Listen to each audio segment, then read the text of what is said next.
is greater than any distance that you feel. So ano man yung mga naging dahilan kung ba't naging distant ka sa Panginoon, God wants you to have a turning point right now. He is inviting you to decide once again. Nak, I want to be closer to you. Will you accept that invitation?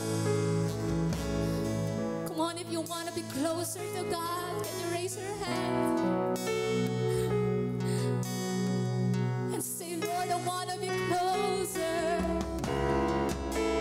I want to experience intimacy with you. Oh, I want to leave things behind and focus on your love. Your love is sweet. Your love.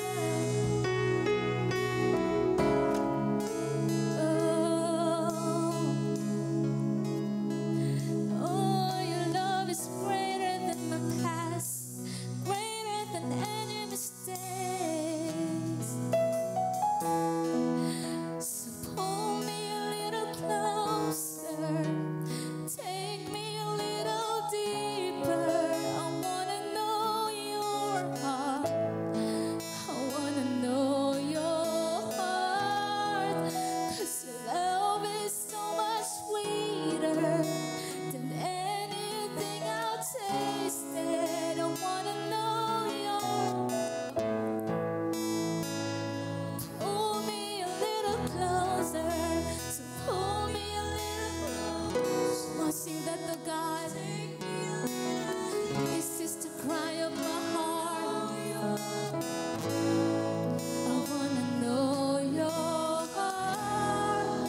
'Cause your love is so much sweeter than anything I've tasted. I wanna know your heart.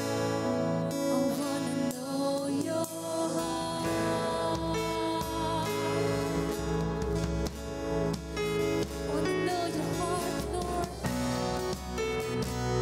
Oh, I wanna know your heart.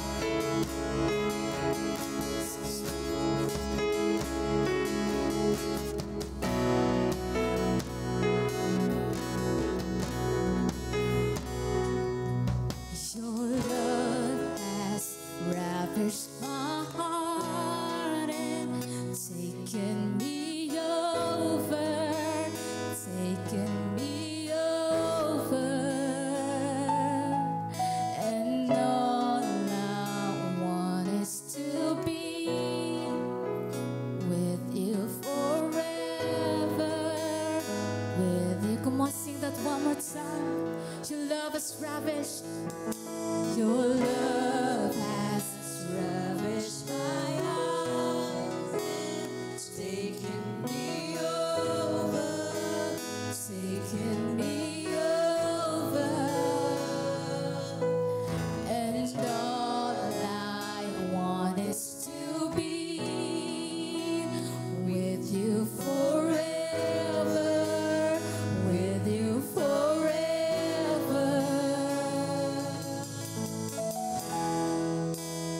Pull me a little closer, take me a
love is so much stronger.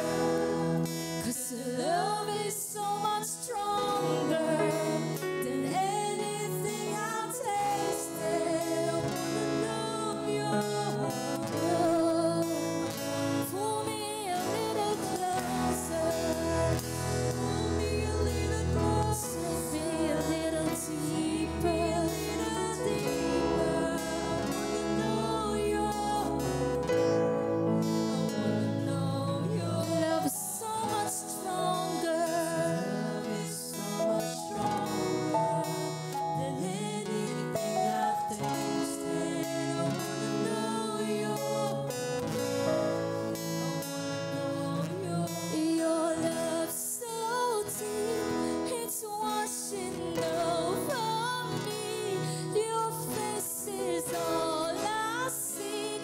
You are my everything. Jesus Christ, you are my one desire.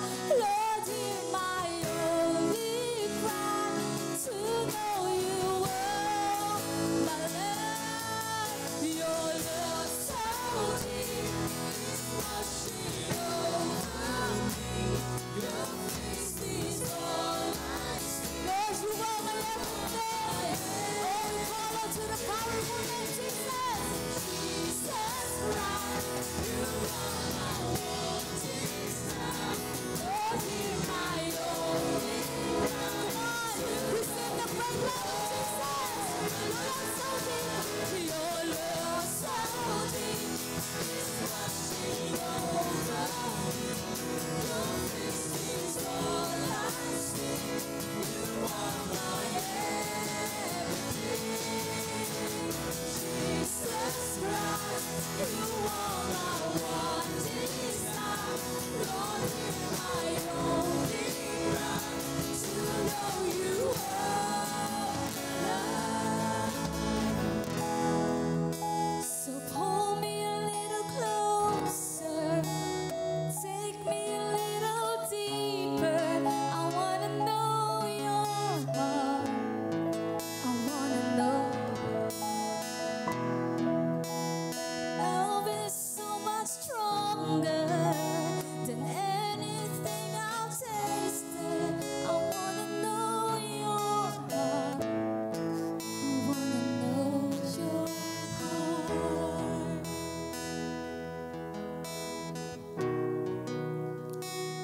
Lord, we know that no one is worthy.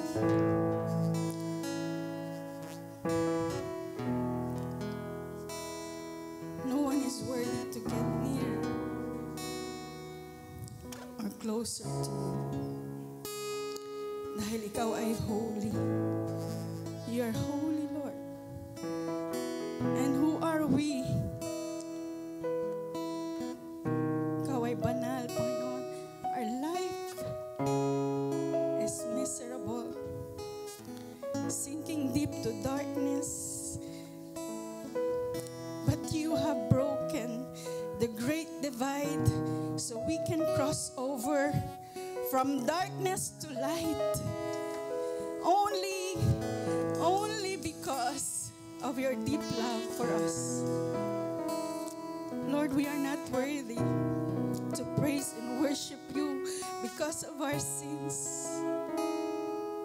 Pero grabe ka, Lord. Dahil sa puso mong puno ng pagmamahal sa amin, ikaw mismo ang gumawa ng paraan upang makalapit kami sa iyo by sacrificing yourself on the cross. In Hebrews 10:19-21, sabi rito, kaya nga mga kapatid, tayo'y malayang makakapasok sa dakilang kabanal-banalan dahil sa dugo ni Jesus. Binuksan niya para sa atin ang isang bago at buhay na daang naglalagos hanggang sa kabila ng tabing, at ang tabing na ito'y ang kanyang katawan. Tayo ay may isang pinakapunong pare or priest na namamagitan or na namamahala sa sambahayan ng Diyos. Kaya't lumapit tayo sa Diyos ng may pusong tapat at may matibay na pananampalataya sa Kanya. Lumapit tayong may malinis na budhi sapagkat nilinis na ang ating mga puso at hinugasan na ng dalisay na tubig ang ating mga katawan. Magpakatatag tayo sa ating pag-asa at huwag nang mag-alinlangan pa sapagkat, tandaan po natin ito, ang nangako sa atin ay maaasahan. Hallelujah! Hallelujah! Thank you, Lord! Thank you, Lord! Kung ikaw kapatid, hanggang ngayon, na-encounter mo si God, or maybe you're a first-timer here sa Wairak, at tingin mo, getting nearer to God is a strange thing dahil bago ka pa lang or naka-encounter ka na, pero parang at nahihirapan ka pa rin to get closer to Him. Let me remind you of these verses, of this good news. At itong isa sa pinakamagandang regalo na binigay sa atin ng Panginoon. Ito po yun. God made a way to make it easier for us to connect and draw near to Him. Tama po ba? Good news po yun. Amen? Is it a beautiful gift that we receive from God? Hallelujah. Di ba pag tayo nakaka-receive ng good news at beautiful gift or isang regalo, tumatalon ka, sumisigaw ka. Amen? Sobrang i-declare mo, ipopost mo pa sa Facebook or sa Instagram. So now, gusto ko pong encourage ang bawat isa, if still nahirapan pa rin tayong makilala ang Panginoon, this is your moment. Sabi niya, we have confidence. If you agree that this is a good news and that this is a beautiful gift, I encourage you to express your thanksgiving, your gratefulness to the Lord, to desire more of Him, to draw more closer to Him by worshiping Him once again through this song. Come on, let's hear your voice by singing, Lord, I want to be closer. I want to be closer, Lord. You alone we desire. I want to know you. I want to know you, Lord. I want to know your heart. 'Cause your love is so much sweeter than anything I've tasted. I want to know your heart. I want to know your heart.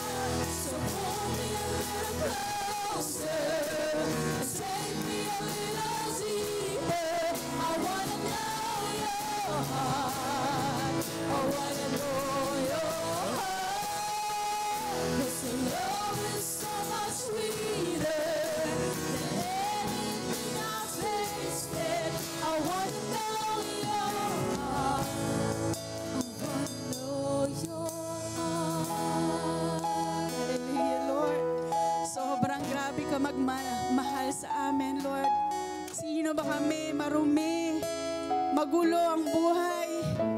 Pero Lord, pinili mo pa rin, Panginoon, na manaan sa aming puso.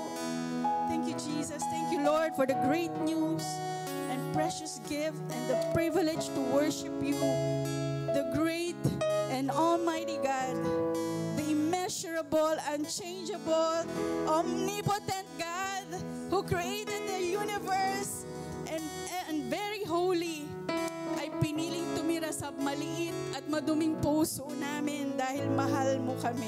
Thank you so much, Lord. May we only desire to know you more and more and deeper dahil ang buhay na ito ay empty at mapupuno lamang kung ikaw ay nasa amin. Lord, salamat po sa confidence that through Jesus, we can be closer to you dahil sinabi mo again, babasahin ko po ang sabi niya sa Hebrews, kaya't lumapit tayo sa Diyos ng may pusong tapat at may matibay na pananampalataya sa Kanya. Lumapit tayong may malinis na budi sapagkat nilinis na ang ating mga puso at hinugasan na ng dalisay na tubig ang ating mga katawan. magpakatatag tayo. Sabihin mo sa kapatid, katabi mo, magpakatatag ka, kapatid. Dahil meron tayong pag-asa. Yes, amen po. At huwag na mag-alinlangan pa sapagkat ang nangako sa atin ay maaasahan. Lord, salamat. Purihin ka, Panginoon. Purihin ka. Kami magdidesisyon mula ngayon hanggang sa dulo ng hininga namin that we will draw closer and nearer to you, Panginoon. Salamat, Lord. Salamat, Lord, sa buhay na binigay mo sa cross. So, para kami po ay makalapit sa iyo. Praise you, Jesus. Come on, praise Him. Praise Him. He is worthy of our praise. Hallelujah. We bless you. We honor you. We give you all glory and honor. Only in the mighty and sweetest name of our Lord Jesus. Amen. Amen. Amen. Ayan po. Sige po, palakpakan pa po natin ang Panginoon. Alam ko, grabe kung ano pa po yung maibibigay natin, talagang ibibubuhos po natin. No? Grabe po ang Lord. Pwede ba sabihin mo sa katabi mo, masaya ako nakasama kitang magpuri sa Panginoon ngayong araw. Come on, sabihin mo sa katabi. Yung iba, nakaganon lang. Sige na, magpansinan na kayo. Diba? Nagpakilanlan na po kayo kanina. Okay? So, yan po. Happy Sunday po ulit. No? Ngayon po, i-welcome po natin ang ating mga bagong kaibigan. Natutuwa po ba kayo na tayong mga new friends? Okay? So, as we call on, siguro po taas kayo ng kamay yung mga tatawagin ko. Tapos, yung mga nakapaligid po sa kanila, puntahan po natin sila. Okay? Welcome natin sa kanila. Sabihin mo, welcome home. Yan. Kala mo bago ka lang dito. Hindi, tahanan mo na to. Okay, sabihin po natin, welcome home. Kamayan po natin sila. Alright? So, una po, yan, si Daniela Martinez. Yan, taas natin ang kamay natin. Yan. Sige po, yung mga nakapaligid sa kanya, welcome, welcome home. And of course, si Mark Rainiel Ganate. Yan. Alright. Next is John Cedric Alianza. Ayun, banda doon po. Ayan, ang bola. Okay. Next is Daniel Del Rosario. Ayan, doon din po. Ayan, welcome po natin sila. Okay. Marife Gopio. Marife Gopio. Ayan, banda dito po. Ayan, sige po, puntahan po natin sila. Okay. Claire S. Antonio. Miss Claire Antonio. Beijing. Asan siya? Ayan, nandun po. Ayan, bandang likuran. Ayan, kumakaway po.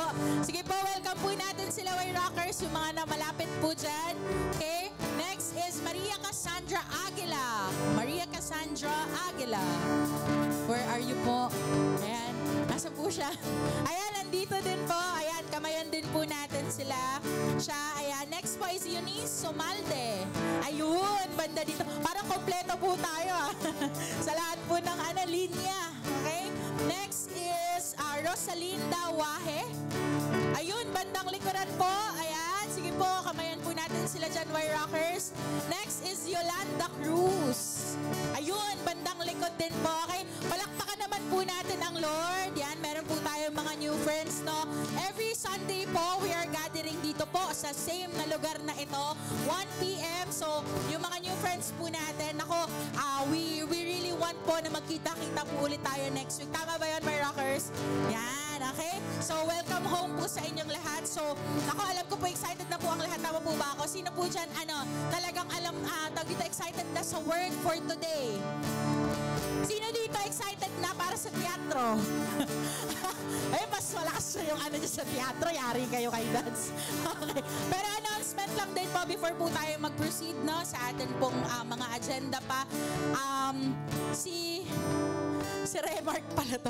Remark, yung ID mo na sa labas.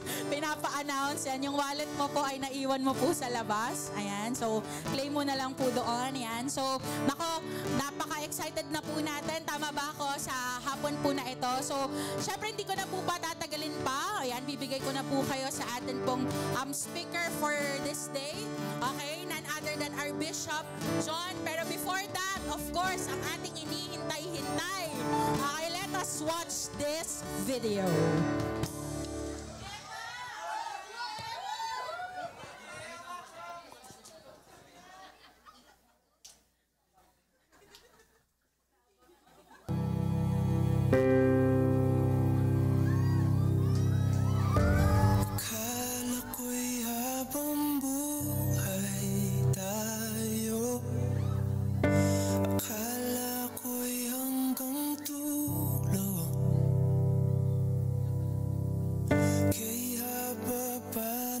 kalsada, dito na ba tayo bababa?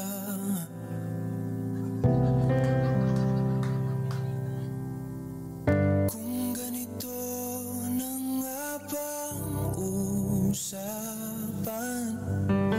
kung dito na ang hangganan, dapat sigurong iwasan ang mga minsang kamustahan.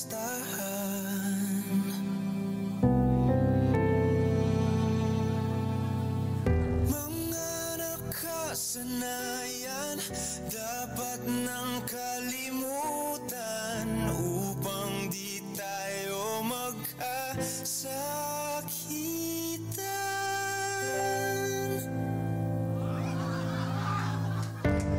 Hanggang dito na lang, hanggang dito na lang. Ikaw ba ang nagbago, o ako, o tayo? Baka tayo hanggang dito na lang, hanggang dito na lang. Kung tunay ang paalam, huwag ka nang magparamdam, dahil humihirap lang. Hanggang dito na lang.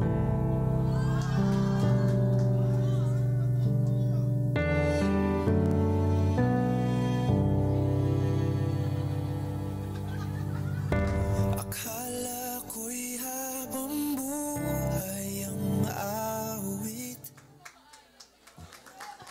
Iyon, sombera.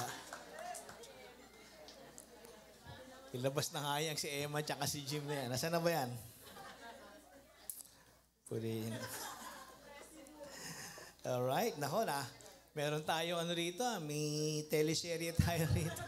Sana may episode 2 yan. Alright, palagpakan natin ang Panginoon.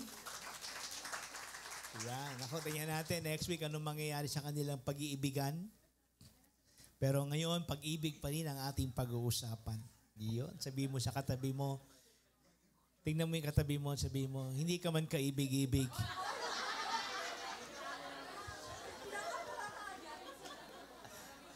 Wala naman akong choice kundi mahalin ka. Yan. Puri ng Panginoon. Alright, so tayo po ngayon ay mag-aaral na salita ng Panginoon. At syempre, ang pag-uusapan natin ngayon ay part 2 ng ating topic last time. Alright? So ngayon, pag-uusapan natin is agape pa rin, the unconditional love of God. And now, pag-uusapan natin, the love that sacrifice. The love that sacrifice. So yan, no? Last time, define natin, no? Ano yung kailangan, ano ba yung greatest commandment? No? At napag-usapan natin na ang greatest commandment na kung saan sinamarize po ang lahat ng mga utos ng Panginoon sa commandment ni God na sinabi niya, love the Lord your God with all your heart, with all your mind, with all your soul, and with all your strength. And the second is this, love your neighbor as you love yourself. Yan. So ngayon, ang question siguro, if ito ang standard ng love sa atin, if God gave us this standard of love, then how can we demonstrate or show it to others? Paano ba natin mapapakita ang Sino dito gustong magmahal? Taas ang kamay. Sino dito gustong mahalin? Sino dito walang pakialam? Ayan, baka meron, di ba? Sa totoo lang naman tayo, lahat naman tayo gusto nating mahalin at magmahal tayo, tama? Kaya naman naghahanap tayo ng mga taong kaibigan natin, naghahanap tayo ng taong magugustuhan tayo, hindi man romantically. Pero kasama na rin yun, no? Gusto natin. Sino po ba dito wala pang biyanan hanggang ngayon? Taas po ang kamay. Wala pang biyanan. Ayan, merong isa, okay? So mamaya, i-match na natin ho kayo para... Di ba? Actually, ang pinakamahalaga kasi sa pag-ibig ay hindi kung ano yung sinasabi mo, kundi ano yung pinapakita mo. Tama, mali. So, kailangan natin maintindihan paano ba natin mapapakita ang pag-ibig natin sa ibang tao. So ngayon, pag-uusapan natin paano ba ipinakita o paano natin ipapakita yung pag-ibig na yan sa pamagitan ng pagpapakita rin o makita natin ang paano ipinakita ng Diyos Ama ang kanyang pagmamahal. Naintindihan niyo pa ba ako? Alright. Sa Romans chapter 5 verse 8 sabi diyan, "But God demonstrated His own love for us in this," o pinakita ng Panginoon Diyos ang kanyang pag-ibig. "While we were still sinners, Christ died for us." So paano daw pinakita ng Diyos ang pagmamahal niya sa atin? While we were still sinners, Christ died for us. So nung tayo pa ay makasalanan, o sino rito ang hindi makasalanan? Taas ang kamay. Sino rito perfect? Taas ang kamay. Wala naman, tama? Lahat tayo nagkasala, tama, mali? Tama. Sabi mo sa katabi mo, o pinariringgan ka. Okay? So lahat tayo nagkamali, lahat tayo nagkasala, at lahat naman talaga tayo, hindi naman talaga tayo naging seryoso sa Diyos. Pero still, pinakita pa rin ng ating Panginoon Diyos ang kanyang pagmamahal. Paano niya raw pinakita? Hindi kung kailan ka naging mabait sa Kanya. Tama? Hindi kung kailan ka naging mabuti sa Kanya. Hindi rin kung kailan ka nagsisi sa Kanya. Kailan niya ipinakita? Nung makasalanan ka pa raw, nung matigas pa ulo mo, nung hindi ka pa sumusunod, nung addict ka pa, nung rapist ka pa, nung magnanakaw ka pa. Di ba? O kaya naman napakasalbahe mo na talagang, di ba? Nung panahong hindi ka pa talaga mabuting tao, doon bago pa man magbago ang lahat sa buhay mo, pinakita na ng Diyos sa iyo ang kanyang pagmamahal. Sa paanong paraan? Nung si Jesus ay namatay na para sa iyo. Sabi mo sa katabi mo, namatay pala si Jesus para sa iyo. Sabi mo, kung hindi ka magbabago, mamatay. Huwag mo na itutuloy, masama yun. Alright. So isipin natin, sa totoo lang, wala naman dahilan ang Diyos para mahalin ka. Sino ka ba? Di ba? Sino ba tayo? Tingnan mo nga ang sarili mo kung kamahal-mahal. Ni hanggang ngayon nga, wala lumiligaw sa'yo. Di ba? Ang sakit naman. Pangit na example ko. Lalo na depressed tuloy yung mga yun. O kaya naman, dami mo na niligawan, wala pa sumasagot sa'yo. Tapos nag-expect ka, gusto mo mahalin ka ng Diyos, di ba? Ang pangit na example, pero totoo, di ba? Di ba, pag inisip mo nga, sino ka ba naman? Ikaw nga ang hirap mong mahalin eh. Tama? Tapos gusto mo mahalin ka ng Diyos? Hindi, Diyos naman siya. Yun na nga eh. Di ba? Ang tigas nga ng ulo mo eh. Nanay mo nga nahihirapan sa'yo. Tatay mo nga nahihirapan sa'yo. Tapos gusto mo ang Diyos, baliwala lang lahat ng kasalbahiyan mo. Hindi ka dapat mahalin. Pero still, good news. Sabi mo sa katabi mo, sa ugali mong yan. Come on, sige na. Damayan na to. Damay-damay na to. Sabi mo. Well, malapit na kayo mag-away. Di ba sa ugali mong yan? Pero still, minahal ka pa rin ng Diyos. Paano niya ginawa yan? Paano niya ipinakita yan? Nung siya ay namatay para sa'yo. Grabe. Di ba? So now, ang love ay pwede pala na sabihin, kasi pwede mo sabihin mahal mo ang isang tao eh. Di ba? Madali kasi sabihin. Kaya nga sa totoo lang, pag ang Diyos, pag sinabi natin ang Diyos mahal ako, mahal tayo ng Diyos, madali natin maintindihan yon. Kasi alam na natin grabe na yung sakripisyo ng Diyos para sa atin.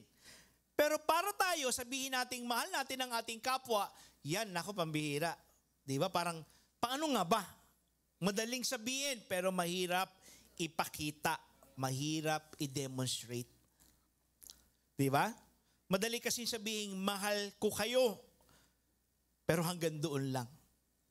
Wala ka namang gagawin. Tama? Madali kasi sabihin, hindi, kumahal naman kita eh. Pero huwag ka makulit. Di ba? Tsaka huwag mo akong kakusapin. Pwede ba yun? Di ba? Okay naman, hindi, mahal kita. Basta darating tayo dyan. Tsaka na tayo mag-usap. Busy ako. Hindi pwedeng ganon. Di ba? Kasi ang sabi niyan, kung gusto mong mapakita ang pagmamahal mo, dapat tularan mo ang ating Diyos. Paano ba ang ginawa ng Diyos? God demonstrate His love for us in this. Sabi niya, di ba? God demonstrate His own love for us. Pinakita ng Diyos. So, madaling salita, ipinapakita ang pagmamahal. Hindi pala sinasabi lang, ipinapakita at ipinararamdam. Amen? Sabi mo sa katabi mo ulit, kamagalala, pararamdam ko na. Amen? Mamayang gabi, dinner tayo. Madaling sabihin, pag-crush mo yung katabi mo eh. Di, paano ko nakakainis? Di ba? So sa madaling salita, ang pag-ibig daw ay may demonstration. May pagpapakita. Actually, the word demonstrate in Greek word is, sabi yan, synesthesin. O parang gamot, di ba? Synesthesin. Tama babasa ko? Di ba? Meron, ayan ba? Synesthesin. Ayan o, parang gamot pala. Ang lab pala parang gamot. Totoo naman, tama? Tama ba? Sino ito gumagaling pag nararamdaman niyang may nagmamala? Ano ba? Ayan o, sige, basahin nyo. Synesthesin. O synesthesin. Depende sa basa mo. Kung Islang ka, no? Ano raw ang ibig sabihin niyan? Means to establish or to prove. Or prove. Ibig sabihin, hindi mo lang sasabihin, kundi patutunayan mo, tapos i-establish mo ang katotohanan ng pagmamahal mo. So dito makikita natin, pinapatunayan pala at ini-establish mo yung katibayan at yung pagmamahal mo sa isang tao kasi meron kang ginawa, meron kang ipinakita.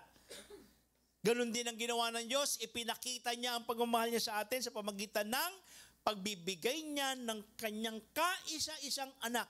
Di ba? John 3:16, for God so loved the world that He gave His only begotten Son. Alam niyo, pinakamatindi pala ng pagmamahal, nagpapakita ng pagmamahal, yung ibinigay mo yung pinakamahalaga sa buhay mo.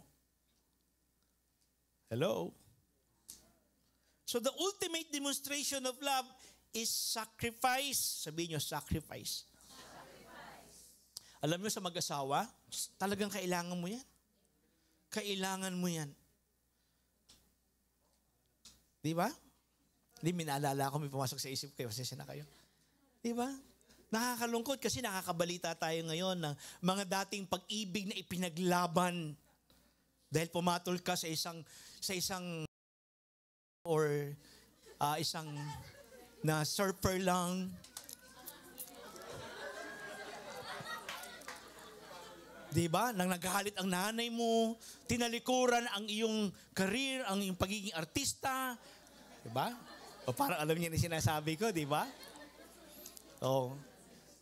Tapos, all of a sudden, biglang mawawala na, tatalikuran mo na lang.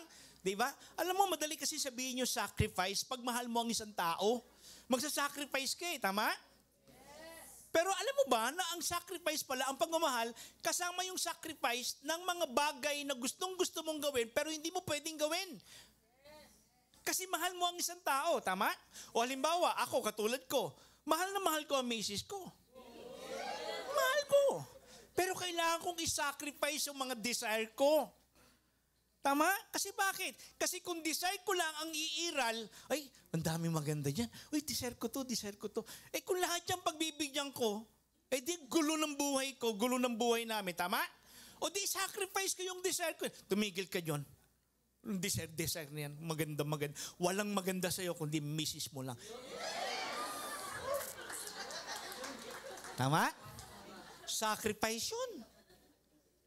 Sinasacrifice din ho yan yung mga gusto mo, yung mga saya mo. Hindi, gusto kong bumarkada, gusto kong gumimik kasi pambira, mula nung ako nag-asawa na lang ako, wala na akong ginawa kundi mag-alaga ng anak. Wala ba akong panahon para masumaya naman ang buhay ko? Hindi, sinasacrifice din yung saya. Dahil lang sa pagmamahal mo sa pamilya mo. Tama? Yes. Oh. Hindi, nainis ako eh. Nag-away kayo. Hindi, siya may mali. Hindi, sacrifice mo rin yung pride mo. Tama? O, kahit ikaw ang mali. Hindi, kahit siya ang may mali. Balik sa muntik na. Ganun. Di ba? Sa totoo lang, di. Siya may mali. Siya may kasalanan. Dapat siya humingi ng sorry. Mga 3 taon na kayo hindi nag-uusap. Hindi ako hingi ng sorry. Teka, mag-asawa kayo. Sacrifice your pride. Amen? Oo. Alam mo, mula nung nag-asawa ako, hindi na ako naging maganda lalaki. No, sacrifice your handsomeness. Kaya ako sinacrifice ko na. Ngayon, ibinabalik ko na. Para sa misis ko. Kaya Jim, makinig ka. Para bumalik si Emma. Yun, no, talaga naman. Kayo, mga chismoso talaga kayo. Basta chismis, gusto nyo. Mga love story ng ibang tao, gusto nyo yan. So, ito ngayon, tanong. If God demonstrates His love for us by His sacrifice, then how we should show love for others. Yan, tignan natin. Alam nyo, pag tinignan mo mabuti yung storya, nung kinuha nating verse dati, o last Sunday, yung greatest commandment, di ba pinakita rin doon ng Panginoong Jesucristo kung paano raw ipapakita yung pagmamahal. Basahin natin yung story. On one occasion, an expert in the law stood up to test Jesus. Teacher, he asked, what must I do to inherit eternal life? What is written in the law? He replied. How do you read it? He answered, love the Lord your God with all your heart and with all your soul and with all your strength and with all your mind, and love your neighbor as yourself. You have answered correctly, Jesus replied. Do this and you will live. But he wanted to justify himself. So he asked Jesus, and who is my neighbor? Sabi nyo nga, who is my neighbor? In reply, Jesus said, a man was going down from Jerusalem to Jericho. O so nagkwento ang Panginoon. Kasi sinagot niya yung tanong, and who is my neighbor? Sumagot ang Panginoon, hindi directly, kundi nagkwento siya. At ito ang kwento.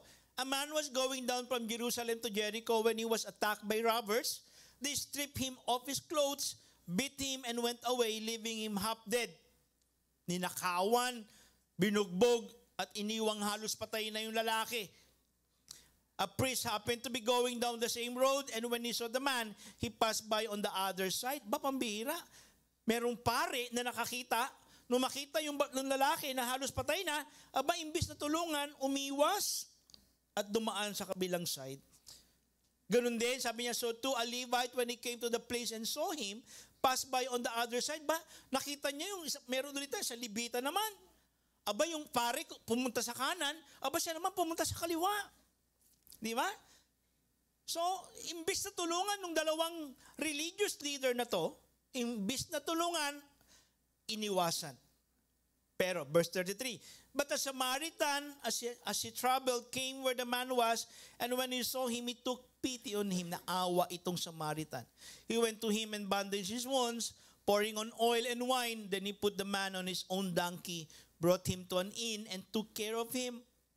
The next day, he took out 2 denarii and gave them to the innkeeper.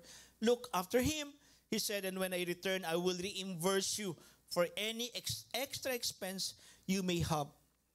After magkwento ng Panginoon, tanong ng Panginoong Jesucristo tanong sa kanya, which of these 3 do you think was a neighbor to the man who fell into the hands of robbers? The expert in the law replied, the one who had mercy on him. Jesus told him, go and do likewise. Siguro naman, alam niyo na yung kwento ito kung nagbabasa na kayo ng Bible. So ito ay kwento ng paraan ng papapakita ng Panginoon Diyos na itinuturo niya sa atin kung paano tayo magmahal sa ating kapwa. Siguro iniisip niyo, hindi pa talaga alam ng teacher of the law sino ang kanyang neighbor? Kasi tanong, sino ba yung neighbor natin? Teacher of the law ito. So nagtanong kasi siya, di ba? Paano ba ako maliligtas? Ano bang pinakamahalagang utos? So sinabi ng Panginoon. Tapos yung sinabi ni Lord na, love your neighbor, ang tanong niya, sino ba neighbor ko? Alam nyo, kung bakit niya tinanong yun, kung sino yung neighbor kasi malaking issue sa kanila yung word na neighbor. Alam niyo bakit? Yan, sige, lakasan niyo pa. Bakit? Kasi, unang-una, tandaan natin, ang kwento tungkol sa Hudyo tsaka Samaritana o Samaritan o lalaki to, Samaritano, no, kung babae yan, Samaritana. Tama? So ito ay kwento, ano ba yung Samaritan? Bakit may Ang tawag kasi sa mga itong mga priest, mga Levite, mga Hudyo yan. Ang Samaritan ay mga half-Jew. Hindi siya buo, kaya half, di ba? Tama ba? Alright, kaya tandaan nyo, mahalaga yun. Okay? Bakit naging half? Kasi ito ay mga Hudyo na na-exile, tapos nung na-exile sila, nakapag-asawa sila ng hindi Hudyo. Alright? So halimbawa, ako ay Ilocano, di ba? Nakapangasawa ako ng Bicolano. So ano na tawag sa akin?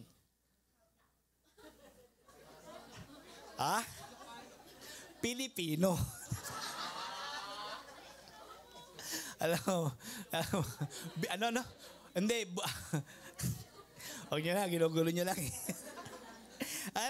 So, ibig sabihin, alam nyo kasi malaking issue sa kanila yan. Sa mga Hudyo, malaking issue yan. Kasi unang-una, bawal mag-asawa ang Hudyo ng hindi Hudyo. Number 1 yan. Pangalawa, pag ang Hudyo ay nag-asawa ng Gentile, ang tawag na sa kanila ay mga marurumi na, unclean.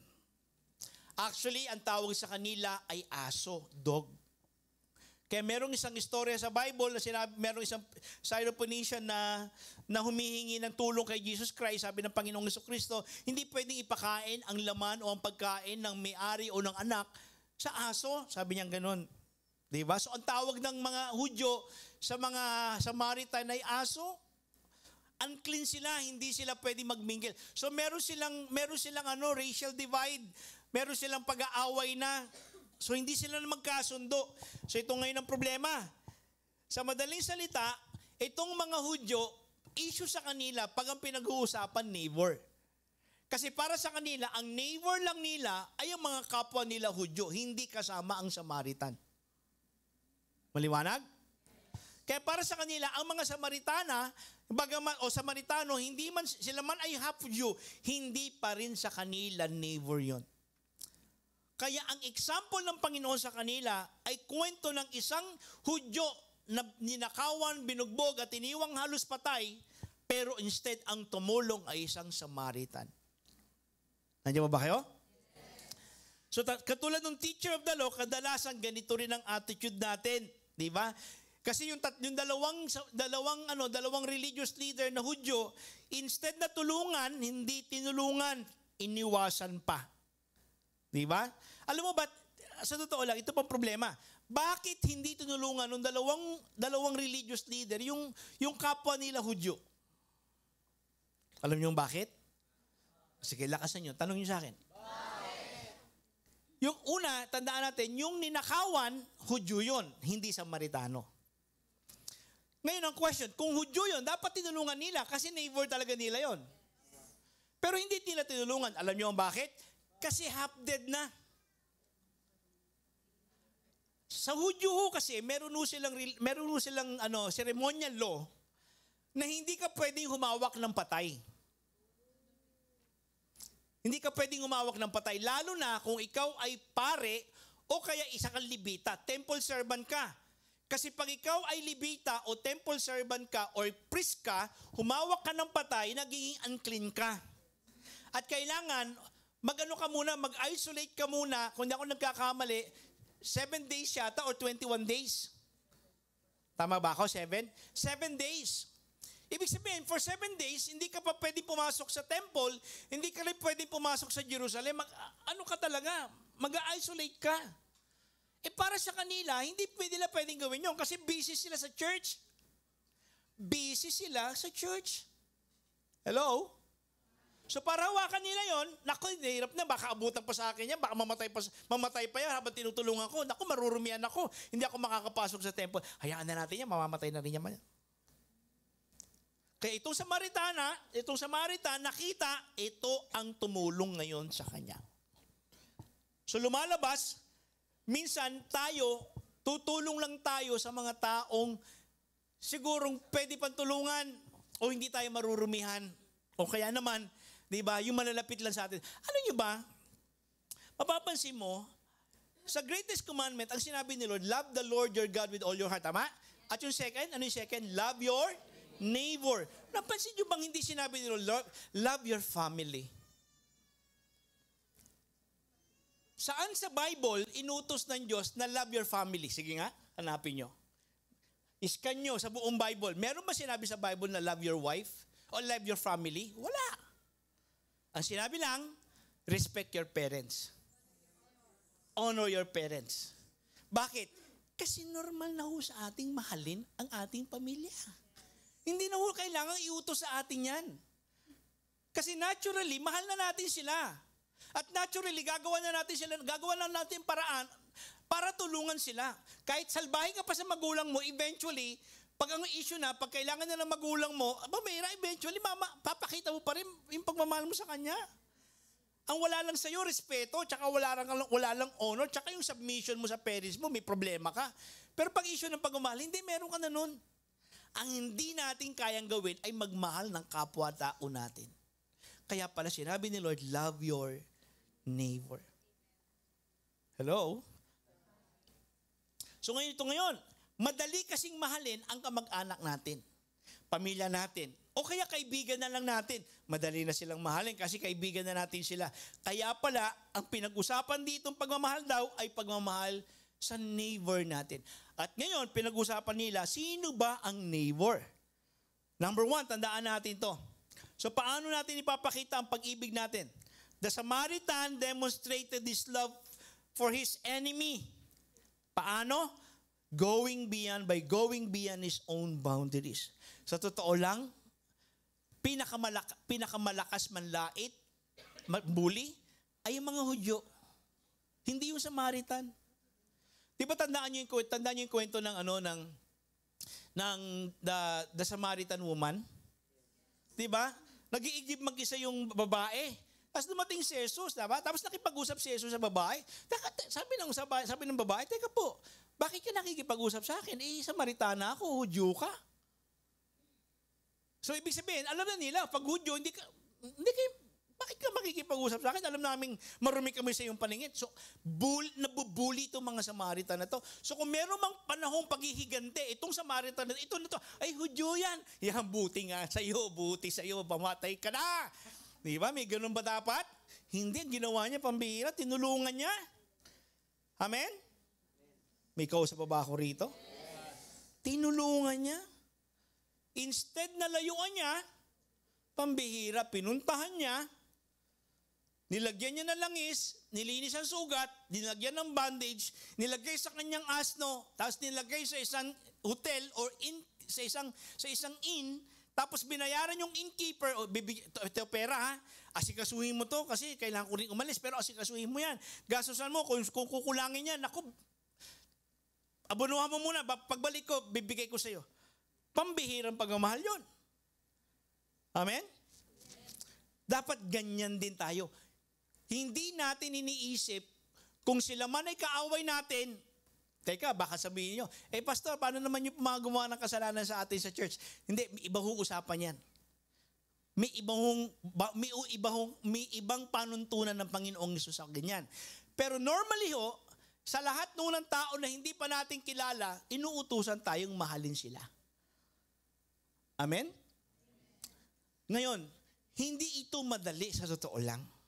Sa panahon natin ngayon, hindi tayo basta-basta yung, di ba? Yun na nga lang, di ba? Alam mo sa totoo lang, madaling sabihin, mahal ko kayo. Mahalin natin ang ating kapwa. Tama? Sino rito kaya magmahal ng kapwa niya? Taas ang kamay. Hindi, sino rito gusto? Taas ang kamay.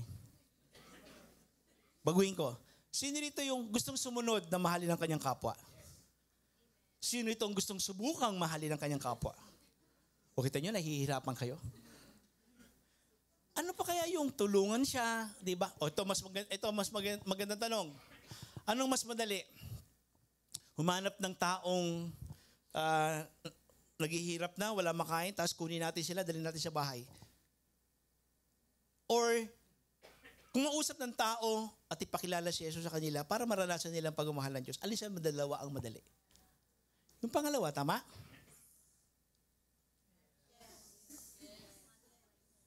Oh.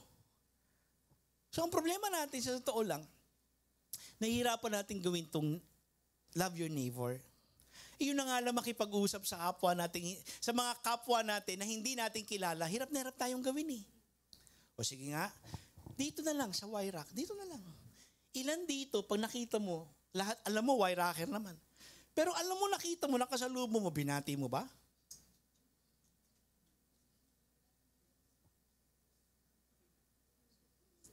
O tinaasan ng kilay?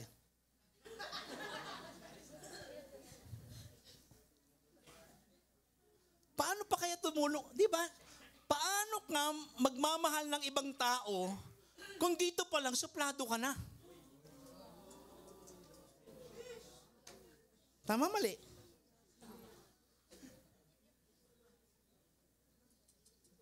Di ba? Kaya maganda, alam nyo, gawin natin, subukan natin. Gusto nyo ba subukan natin? Gawin natin ganito. Meron pa naman tayong time. May 3 oras pa tayo. Okay?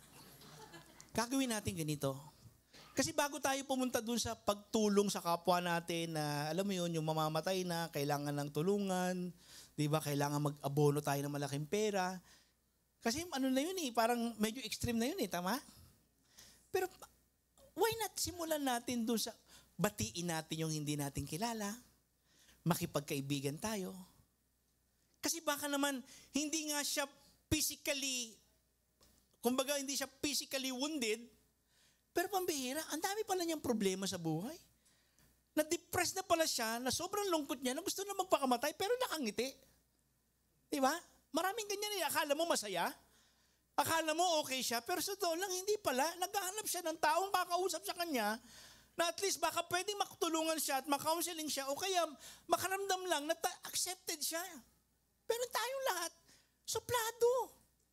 Ako suplado ako by nature eh. O, di ba? Alam niyo ba suplado? Hindi ako, totoo, suplado po ako. Ang daming mga nagsasabi, ang yabang ko eh. Parang hindi naman. Ang bait ko nga eh. Di, pero totoo lang, suplado ako. Pero lagi ko nire-remind ng sarili ko, John, kailangan mo magmahal. Gagawin natin ganito. Practicein lang natin. Okay lang ba sa inyo? Parang ayaw nyo. Gusto nyo ba? Ito gawin natin. Kasi bago ka makatulong sa ibang tao, unang-una dapat marunong ka makipagkaibigan sa tao. Tama? Kasi yun ang unang step mo eh. Yun ang unang step mo eh. Huwag na natin pag-usapan yung sacrifice our life. Kasi sa totoo lang, di ba? Kaya mong gawin lang yan sa mahal mo eh. Sa taong kakilala mo at mahal mo eh. Pero sa ibang tao, di mo gagawin yan.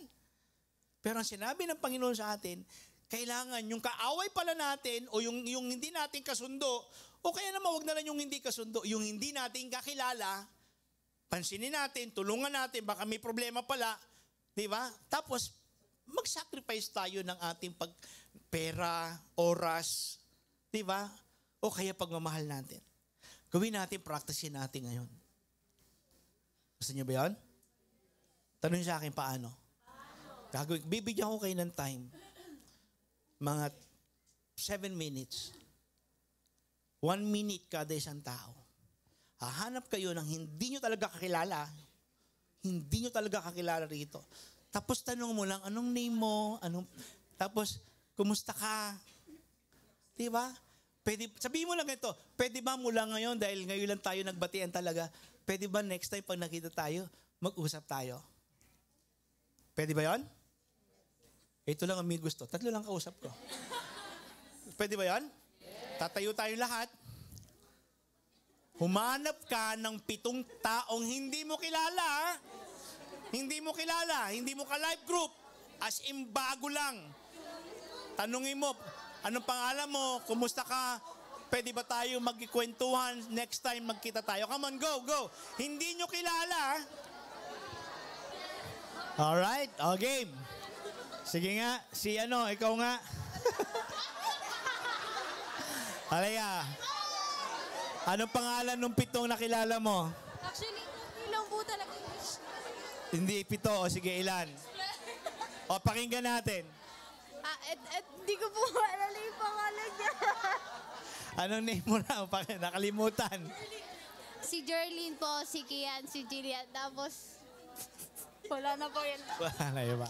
Okay, sige. Dito, makinig tayo. Okay, tatanungin kita. Anong name mo nga ulit? Sheila. Sheila, ano ang pakiramdam na may bagong kakilala? Masarap po. Una-una masarap na may bago tayong kakilala. Pero as sa introvert po talaga, sobrang hirap din. Bago po talaga sa akin yung feeling. Yan. Pero feeling mo ba napahiya ka? Hindi po actually. Yan. Actually, sa totoo lang, marami ho sa atin ang nahihiya na makipagkilala at makipagkaibigan sa bagong tao. Tama, mali? Kasi unang-una, feeling natin, baka mapahiya ka. Pero alam mo ba, na sa totoo lang, mas masaya yung mga taong nakikipagkilala sa'yo. Hindi, mas masaya yung taong nakilala mo dahil nakipagkilala ka sa kanila. Tama? Siyempre, maliban na lang kung halimbawa nasa MRT kayo, biglang lumapit ka. Anong pangalan mo? Siyempre, iba yun, di ba? Parang ano yun, parang kang hold-upper na, di ba? Iba yun. Alam mo, na-realize ko talaga. Dati kasi sabi ko sa inyo, introvert nga ako. Parang laging ayoko makipagkaibigan kasi unang-una, baka may masabi sila sa akin, di ba? Lagi ako may hesitation na baka mapahiya ako, baka hindi nila gusto. Pero alam mo, na-realize ko na maraming tao, actually lahat ng tao, gusto talaga nilang magkaroon ng bagong kaibigan. At wala sa kanila yung tipong parang ayaw talaga makipagkilala. Hindi lahat tayo. Siyempre, maliban na naman kung paano ka nakipagkilala, paano ka di ba? Ako nga pala si John. Siyempre, iba yun, di ba? Nakakatakot ka doon pagka gano'n. Pero, pangalawa, sa totoo lang, hindi naman sila concerned kung paano ka hindi naman sila concerned kung maganda ba yung English mo, di ba? Paano ba yung... Wala silang... Ang concern nila lagi is, naku, baka sumagot ako ng mali.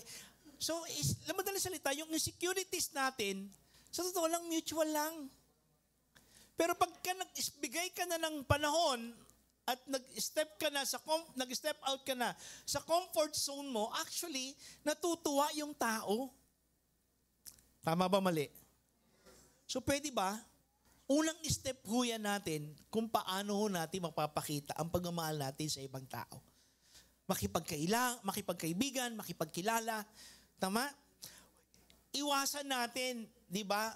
Idahilan yung ating mga kakulangan, di ba? Kung pangit ka ba o hindi. Hindi naman nila iniisip yun eh. Di ba? Huwag ka lang mukhang magnanakaw, di ba? Huwag ka lang supladong dating, di ba? Na ang yabang ng dating mo. Hindi. Kaya nga, alam mo, ang smile, napakaganda. Yung ngumiti ka lang eh. Di ba? Huwag namang ganyan, di ba? Para kang manyak. Iba yun, di ba? Dapat may ngiti. Maganda yung ngiti mo. Alright? So, lumalabas, si Jesus Christ, pag sinabing showing your love for others, sabi niya, kung itong Samaritana na to, lumabas siya sa comfort zone niya, kahit hindi niya dapat tulungan, tinulungan pa rin niya, that means it should be beyond your preferences and comfort zone. Hindi mo pwedeng sabihin introvert ka, hindi. Hindi mo rin pwedeng sabihin, baka ma-reject ka. Hindi mo malalaman yun hanggang di mo ginawa. Sa totoo lang, hindi ka ma-reject. Maliban na lang kung suplado ka, mayabang ka, rude ka. Hindi. But definitely, kung talagang malinis ang intention mo, you will always be accepted. You will always be welcome. Pangalawa, the Samaritan acted on his compassion and mercy. He went to him and bandaged his wounds, pouring on oil and wine. Then he put the man on his own donkey, brought him to an inn, and took care of him. Tandaan natin, dapat tumulong talaga tayo sa mga nasugatan, na nanakawan, nabugbog, yung mga naghihirap. Literal, kung talagang bibigyan ka ng chance na ma-encounter ka ng mga taong ganyan, na meron ka namang kakayahan tumulong ka. Pero kailangan ba hintayin natin, wala pa namang naghandusay niyan, tsaka na ako tutulong. Di ba? Huwag nating hintayin na makasalubong pa tayo ng halos mamatay na, ito yung Samaritan, ito yung kwento ng Samaritan. Ito na, pagkakataon ko na, huwag nating hintayin ito. Di ba? Hindi ganun. Kasi sa totoo lang, maraming tao ang hindi natin alam, wounded na, broken na halos di ba, hirap na hirap sa buhay na gulong-gulo na ang kanilang buhay, magpapakamatay na, malaki pala ang problema, wounded na yung heart niya, broken ang heart niya, di ba? Hopeless na siya. Kailangan lang pala ng kausap. At sa totoo lang, di ba, sometimes, mas madali makipag-usap sa hindi mo kilala kaysa sa mga kilala mo. Malay mo, marami ka pala nakakasalubong o marami palang ka-office mate mo na hindi mo kinakausap na napakatagal pero naghihintay lang pala ng kausap kasi broken na sila. Kaya nga kapatid, sa totoo lang, anong gusto nyo ganito nagawin natin? Para mapatunayan natin yung pagmamahal ng Diyos o pagmamahal natin sa ating kapwa, ganito gawin natin. Lahat ngayon ng mga nandyan sa malabas na mga homeless, para mapatunayan natin ito, magawa natin ito sa Samaritan woman. Okay ba sa inyo tuwing Sunday, dali natin sila rito? Tapos mag-ambagan tayo, tapos tulungan natin sila. Lagay natin sila sa bahay para matira natin sila, tapos bigyan natin sila ng trabaho. Okay ba sa inyo? Gawin natin lahat yun?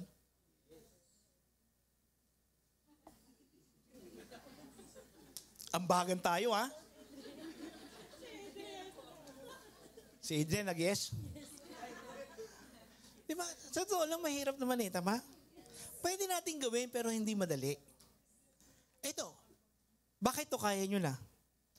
Ano ba naman yung, meron kang kaibigan, na may kaibigan na nangangailangan ng tulong, o kapamilya mo na may kaibigan na nangangailangan ng tulong kasi malaki pala ng problema sa pamilya, o kaya pala walang kaibigan, o kaya talaga wounded na pala, ang kailangan mo lang gawin, i-invite sila sa church, makilala nila si Christ, pag na-encounter nila sa Lord, pambira, makakaramdam sila ng pagmamahal ng Panginoon, mababago ang buhay nila, magkakaroon sila ng pag-asa, hindi mababago ang buhay nila at mag-uumpisa bumuti ang kanilang pamilya.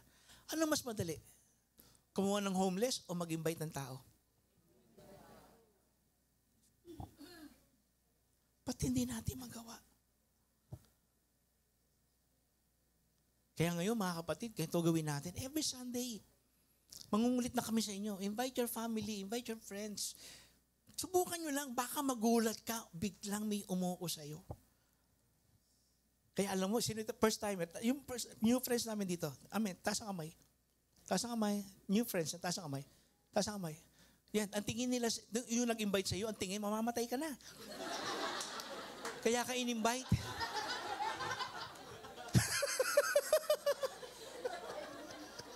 Grabe. Joke lang po yun, joke lang po. Pero hindi po talagang, ang gulo namin kung bakit gusto-gusto namin mag-invite, kasi wala ho kaming pwedeng alam na pinakamagandang paraan para lamang makaranas ka ng matinding pag-ibig ng Diyos o magbabago sa buhay mo, maliban makilala mo si Jesus. Sa totoo lang, ang pinakamatipid, ang pinakamatipid na paraan para lang mapakita mo ang pagmamahal sa isang tao na hindi mo masyadong kilala ay yung mag-invite ka, ilibre mo sila ng lunch o ilibre mo sila ng merienda at samahan mo silang umattend ng life group at tulungan mo silang makilala si Kristo. Yun ang pinakamura pero pinakamaganda. Amen? Pwede ba gawin natin yon? Palakpakan naman natin ang Panginoon dyan. Alright. Pangatlo, konti na lang to kasi 15 to. Okay. Pangatlo. Hindi, 3 na to. Pangatlo. The Samaritan made a sacrifice more than his capacity. O isipin mo, di ba? The next day, he took out 2 denarii and gave them to the innkeeper. Look after him. Binaman, tulungan mo sila. At tulungan mo siya. Mag-iwan ako ng pera. Alagaan mo siya. Siguraduhin mo na magiging maayos siya, magiging magaling siya. And then, ibibigay ko sa iyo kung ano man ang gastos mo pa. That is sacrifice. Diba? Sino rito ang, nung dinidisciple siya o wina-one-on-one siya or mini-mentor siya ng kanyang ng mentor o ng life coach niya, pambira, nakailang libre siya sa iyo. Taas ang kamay. Taas ang kamay. Taas ang kamay. Huwag ka maya. Ayan.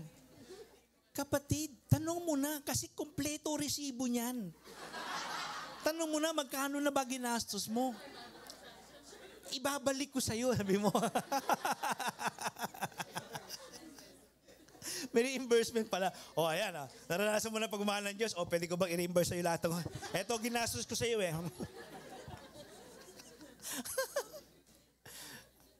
Pero meron ba rito, ginanyan kayo? Wala. Bakit? Kasi ginawa yan ng may pagmamahal. Tapos aawayin mo. Tapos isisin mode mo lang. Ito masakit. Umalis ka na, siniraan mo pa siya. Tapos babalik ka, tapos magpapalibre ka ulit. Diba? Tsagaan mo naman.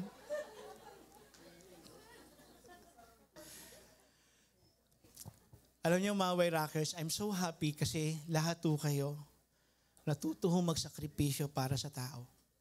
I'm so happy, sa totoo lang. Wala akong kilalang Wayrocker na madamot. Amen? Malibang kay tsaka siya. Nagturo. Ayan. Pero hindi, joke lang. Wala ho. Amen? So palapaan natin ang mga Wayrockers. Dito talagang, minsan nga kahit walang pera, may mga kilala nga ako rito, wala talagang kapera-pera, biruin mo. Di ba? Pero pambihira, nagsasacrifice, gumagawa ng paraan, nang-hold up,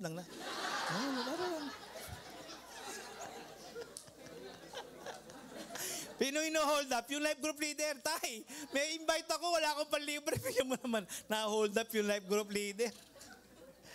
Pero grabe rin, may mga life coaches tayo, mga life group leader, pambihira. Halos ubos ang pera. Kasi yung life group member niya, hingi sa kanya, meron daw siyang may life retreat participants daw, walang pambayad. Ito namang mga life group leader natin, di ba? Support, breadwinner na nga, pati ba naman sa life group, breadwinner pa rin. Pero good news, hindi sila naghihirap, binibless sila ni Lord. Amen? Praise the Lord na lang, mabuti na lang, wala na akong life group. Woo! Sadyak lang po. Sacrifice. Amen? Verse 36. Ang tanong ng Panginoong Hesus dun sa teacher of the law, which of these three do you think was neighbor to the man who fell into the hands of robbers? Sino sa kanila? Sumagot yung expert in the law. The one who had mercy on him. Jesus told him, go and do likewise. Mapapakita lang natin ang pagmamahal natin sa kapwa natin. Kung unang-una, tinutulungan natin yung mga taong hindi pa nakakakilala kay Jesus, na hindi naman natin kaano-ano. Siyempre, kailangan mong unahin ng pamilya mo, kaibigan mo, then classmate mo, office mate mo. At kung wala na talagang gagawa ka ng paraan. Di ba? Kaya dito sa Wayrock, lalo kami, ako, katulad ko, matagal na akong Christian, lahat ng kaibigan ko, kakilala ko, na-invite ko na sa church. Marami na rin talagang ayaw maimpunta, pero marami rin akong na-invite na. So wala na akong ibang kakilala. Ang gagawin ko, kailangan ko na makipagkaibigan. Kaya ako, sa totoo lang talagang gawa ko ng paraan. Lalo na nag-i-start ng Wayrock tayo. Talagang tambay ako sa may PUP Lagoon. Alam niyo ba yung PUP Lagoon? Lumalangoy ako dyan. Hindi, tumatambay lang naman. Tambay ako dyan. Kasi bakit? Ang problema, 34 years old na ako noon, nag-aaral ako noon, parang first year college ulit ako noon eh. So pag gusto ko lang talaga makapag-start ng life group, kailangan ko makipagkilala. Nakikipagkilala talaga ako. And praise God, nilalayuan ako. Aktivista yata ito. Pero mo 34 years old na ako noon. So ang kausap ko, puro mga first year. So talaga nilalayuan ako. Pero still, hindi ako tumigil. Kasi bakit? Kasi wala akong ibang alam na pwedeng gawing pinakamaganda kundi iligtas sila at makilala nila si Jesucristo. Kasi mababago ang buhay nila. And true enough, maraming tao na bago ang buhay nila. Maraming tao ang naayos ang pamilya. Maraming mag-asawa ang naayos ang relasyon dahil nakilala nila si Jesus. Magkano lang ginastos ko? Pagkain lang. Libreng, siguro noong mga panahon na yun, yung una kong life group, siguro mga limang lunch na libre. Merienda, okay na yun. Di ba? Hindi naman siguro ako gumastos ng mga 10,000 kada isang tao. Hindi. Basta mahalaga, ma-introduce ko sila kay Christ. Have mercy on them. So ang tanong ngayon mga kapatid, sino rito ang gustong sumunod sa ating Panginoon na utos? Love your neighbor. Taas ang kamay. then kailangan mong i-demonstrate yung love na yan sa pagbibigay ng sakripisyo para sa ibang tao. Kaya sabi niya, go and do likewise. Now, if you truly receive God's love in your life, you will demonstrate your love by sacrifice. Tatayo tayong lahat, mga kapatid. Amen? Praise the Lord. Sana umpisahan natin dito. Alam niyo, praktisan natin itong Wayrak eh. Paano? Praktisan. Di mo kilala, batiin mo. Tapos try mo makipag-usap. Kasi most likely, hindi ka naman na-reject niyan, hindi ka naman mapapahiya niyan. And then afterwards, pag-uwi mo, sa school nyo, sa office mo, alam ko marami sabi, introvert kasi ako. Alam mo, hindi naman inaalis yung pagka-introvert mo eh. Pero sana wag nating hayaang hindi natin sundin si Lord. Kasi sabi pa rin ni Lord sa atin, love your neighbor. So go beyond your personality. Go beyond, di ba, with your character. Kung sino ka man, akala mo na hindi ka pwede. No, the truth is, pairali mo lang ang love ni Lord. So I want you to close your eyes. Hilingin natin ngayon kay Lord, Lord, I want to care. I want to love. Pero Lord, umiiral sa akin lagi yung hiya, yung takot, yung fear na ma-reject, yung fear na masaktan. Lord, baka hindi ako pansinin, hindi sila mag-respond sa akin. Lord, hindi ko kayang tumulong kasi wala akong pera. Hindi ko kaya magbigay. No. Lahat yan mag-uumpisa lang sa pagmamahal mo kay Lord. So sa oras nito, as you lift your hands to the Lord, hingin mo ngayon ang pagmamahal ni Lord sa puso mo. Na itulak ka ng love ni Lord para sa ibang tao. Hindi dahil napipilitan ka lang, pero dahil alam mo, gusto ni Lord magmahal ka para sa ibang tao. Come on. Kausapin mo si Lord, Lord, tulungan mo ako. Ang dami-dami pang tao.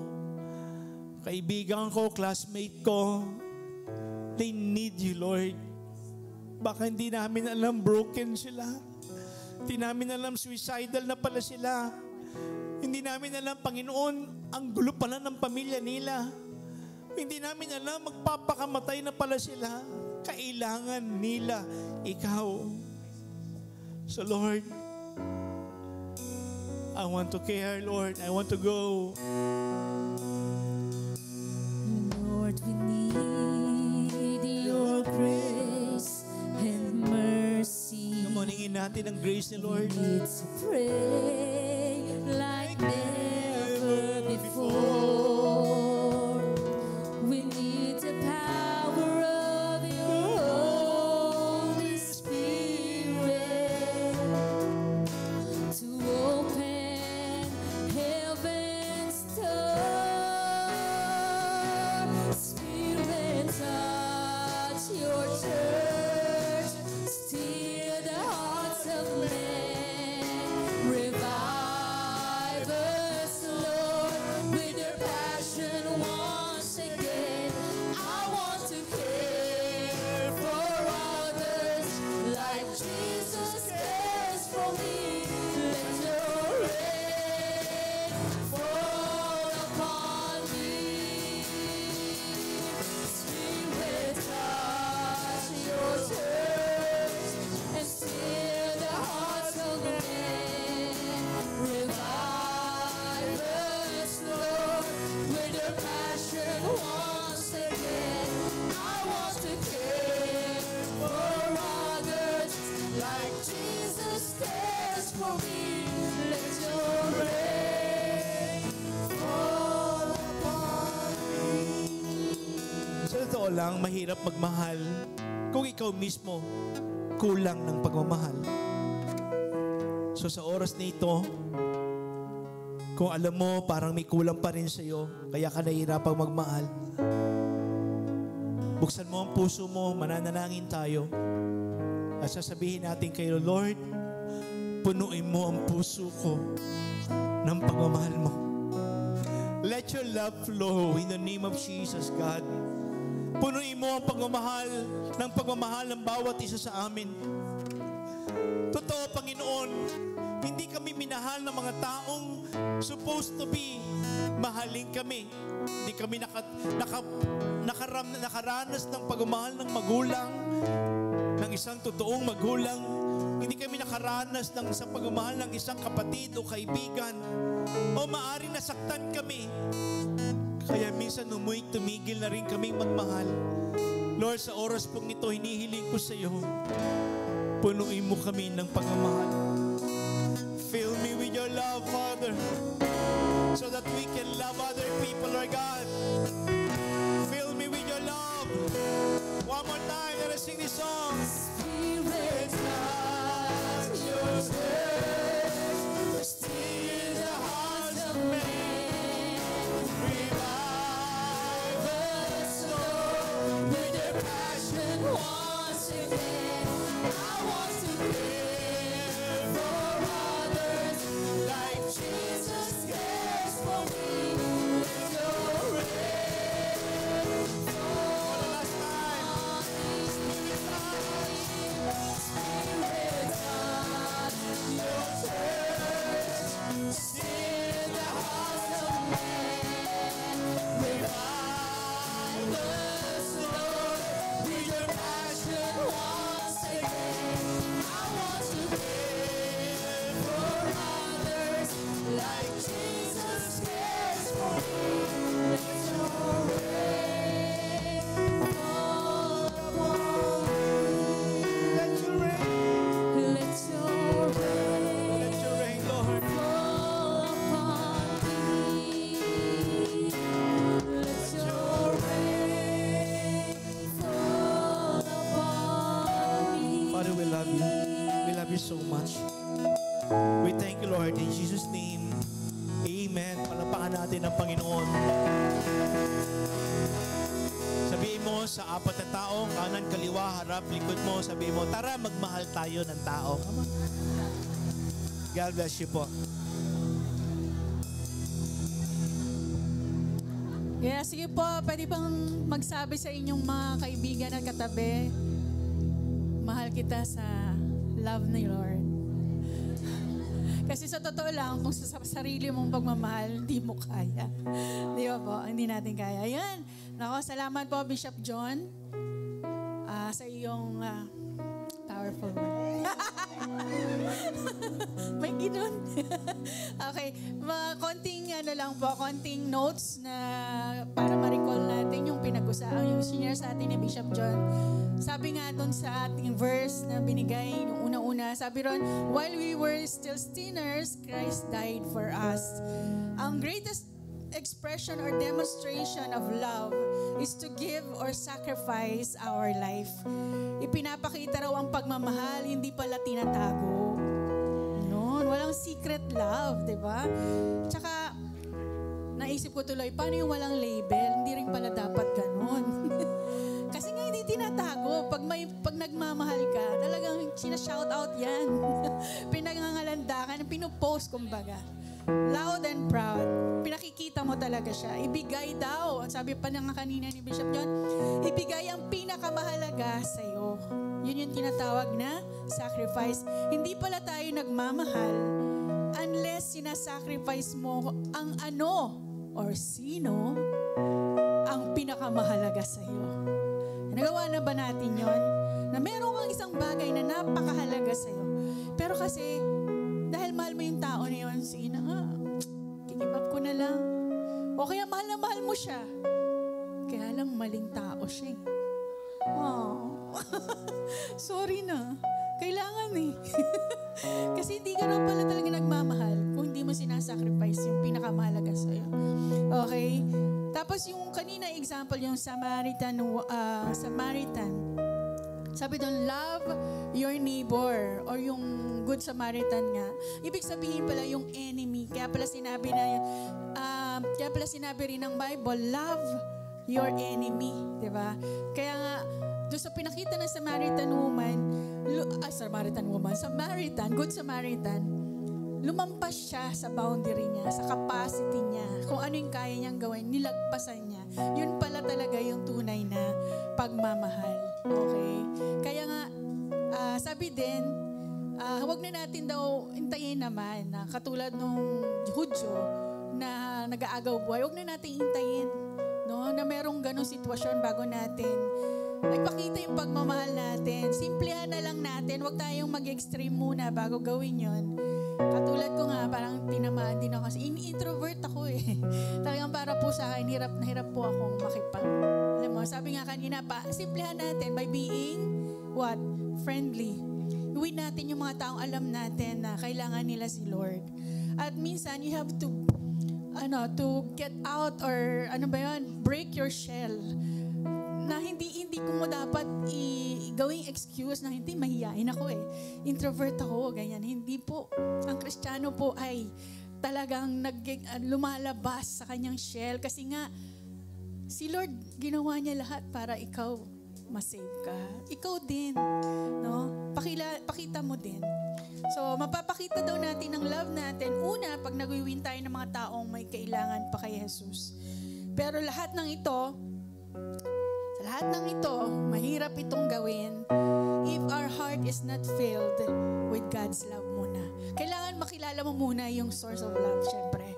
Kailangan ma-feel ka muna ng love ni Lord bago mo siya magawa. Kasi hindi mo kaya.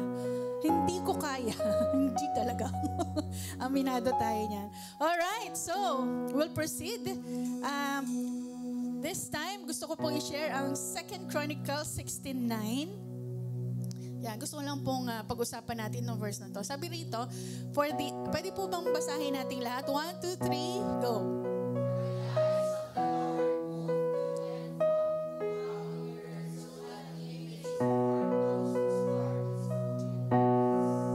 Grabe si Lord, naghahanap pala siya ng mga puso na talagang ibibigay sa Kanya. Kung nandito si Lord, mahanap kaya niya yung puso mo? Kaninong puso ba yan na meron sa'yo? Ito ba ay pusong nakafocus sa career, sa savings, investment, wealth, at sa pinakamahalaga sa buhay natin, kadalasan ang family o ang ating loved one? Bakit ko po sinishare ito? Kasi nga po, sa totoo lang po, ang giving or ang pagbibigay sa Panginoon, it is about the issue of the heart daw. It is not about the amount. It is the issue of our heart. Okay? Kaya nga, naghahanap si Lord ng puso na sa Kanya. Kasi kung sa Kanya ang puso mo, it will be not hard to give to Him. Tithing. Ang tithing po ay hindi natin pagbibigay. It is giving back what He owns. Sa Kanya po yung 10%. Hindi po sa'yo yan. And even yung 90%, sabi nila, you can do what you want kasi 90% sa'yo na yan. Yung 10 kay Lord, no. Kasi the Lord owns everything. Wala po tayong pagmamayari. Pero at napakabuti pa rin ng Panginoon, 10% lang hinihingi niya. Di ba po? Hindi 90%. Kahit Kanya lahat. Yun nga po, naghahanap siya ng pusong Kanya. The dilemma is, our heart always inclined to do things that are against what God wants. At ano bang gusto ni Lord? Ano bang gusto ni Lord na ang puso natin na hinahanap or inilalagay? Sabi sa Matthew 6:19-21. Yan, basahin po natin ulit. Meron naman verse. Matthew 16:19-21. Ay, wala. Okay. Sabi doon, do not store up for yourselves material treasures on earth, where moth and rust destroy and where thieves break in and steal. But store up for yourselves treasures in heaven, where neither moth nor rust destroys, and where thieves do not break in and steal. For where your treasure is, there your heart. Pag sinabi raw heart, sabi ng Amplified Version, your wishes, your desires, that on which your life centers will be also. So tanong, kanino yung puso na yan?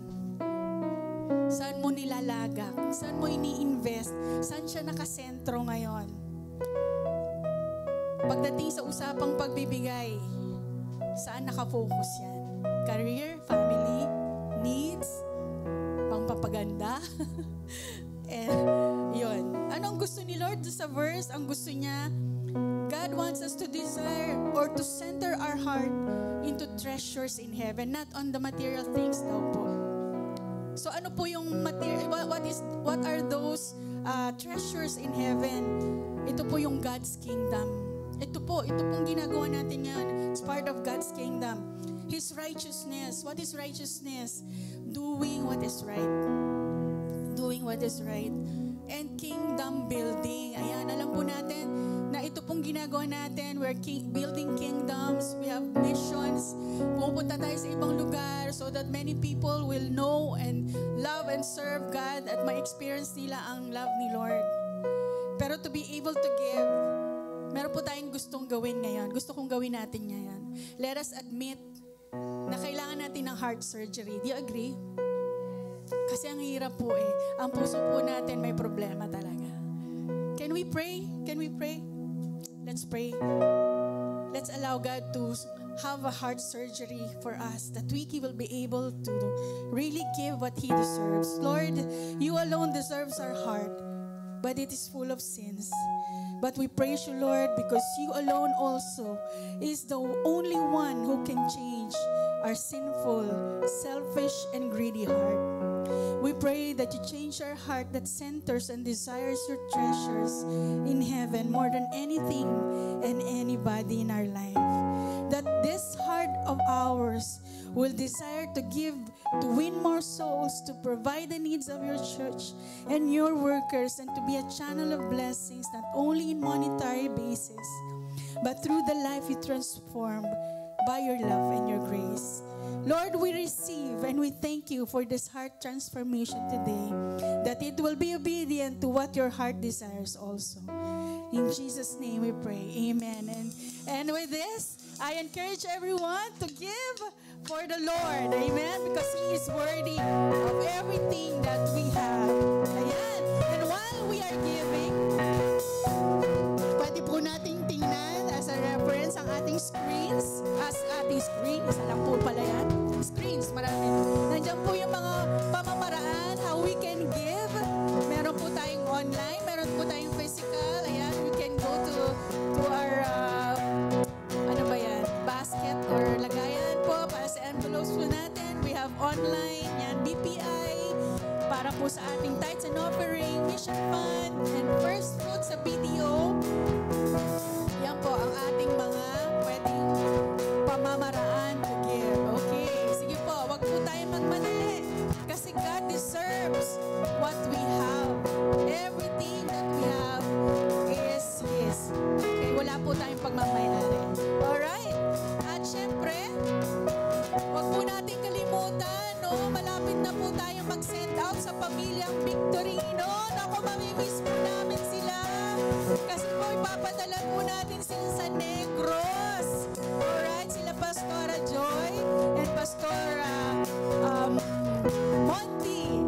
At syempre, yung ating pinaka-love din na si Gupa. At saka yung susunod na baby nila ay pupunta pong Negros to reach out our people there. Na? So, ayan. At dahil dyan, gusto po namin ipakita, may video ba? May video po. Poster. Poster pala. Ayan, may poster po. Ating Negros. Supportahan po natin sila kasi po sila po ay kailangan. Siyempre, hindi po libre ang pagpunta doon. Siyempre, sasakay sila ng aeroplano or ayaw po kung by boat or what. So magbabayad tayo at dapat may provision din ng pagtitirahan nila. So may mga expenses. So sana po ay ating suportahan po yan. Okay? So marami na pong nagbigay pero we still need more to really be sufficient sa kanilang pagpunta roon. Din po natin na yung ating service next week will still be here. Okay? Dito pa rin po tayo. So, wag po tayo pupunta sa iba. Yung mga iba na naliligaw yata. So, dito pa po tayo next week. Pwede po tayong tumayong lahat as we close this and we pray for our offerings. Tayo po sabay-sabay na magpapasalamat sa ating Panginoon. Thank you, Jesus. Thank you, Jesus. Can you utter praises? Come on, open your mouth and utter praises. Come on, come on. Sabihin mo yung praises sa Lord. Thank you, Jesus. Salamat sa pagmamahal mo. Salamat, Lord, sa sacrifice mo on the cross, Lord. Salamat, Lord, sa iyong agape love, Lord, na walang katulad, walang kapantay. Panginoon, hindi nagmamaliw, hindi nagbabago, Lord. Salamat, Lord, dahil nagmahal ka sa tulad ko, sa tulad namin. Makasalanan, marumi, hindi karapat-dapat, pero ikaw pa rin ang gumawa. Hindi kami karapat-dapat na mahalin, pero ginawa mo ng paraan para maging kamahal-mahal kami. By giving your life, Lord God, para sa amin, sa akin, Lord God. Thank you so much for this day, Lord. I-remind mo how much you love us. And with that, Lord, sa maliit na paraan, we want to express our love also through our giving. Lord, maliit na bagay ito. Hindi ito sapat para sabihin ang aming gratefulness and thankfulness. But we thank you that you enable us to give, Lord. Salamat sa mga offerings, sa tithes, Lord, sa first fruits, sa lahat ng pagbibigay na ito, Lord. Alam ko, Lord, na ito ay hindi mo kailangan because you own everything. But Lord, you want to bless us. Kasi sa aming pagbibigay, you will bless our heart. You will bless all our needs, Lord. Meet our needs, oh God. Thank you for the opportunity, Lord, na kami iyong pagpalain at protektahan din sa pamagitan ng pagbibigay namin. Salamat, Lord, sa lahat ng mga pinlano mo ngayong araw na ito. Salamat sa mga first-timers, sa mga new friends po namin. Thank you, Lord. Thank you, Lord, for all the blessings. Thank you, Lord, for the